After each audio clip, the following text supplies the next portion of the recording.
তাইৰ নাম নাজানা প্ৰথম দেখোতেই ভাল লাগি গৈছিল কোন টাইম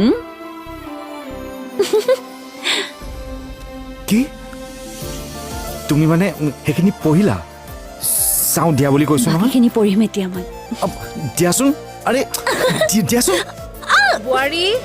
বোৱাৰী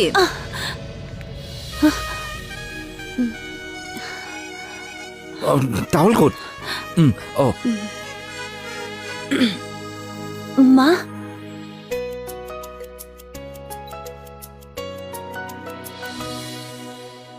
নহয় তাইৰে মই পাকঘৰত চাহ বহাই থৈ আহিছোঁ মই চাওঁ চাহখিনি কি হ'ল অ' পাকঘৰত দালিহে বহাই থোৱা আছিল বোৱাৰীয়ে চাহ কেতিয়া বহালে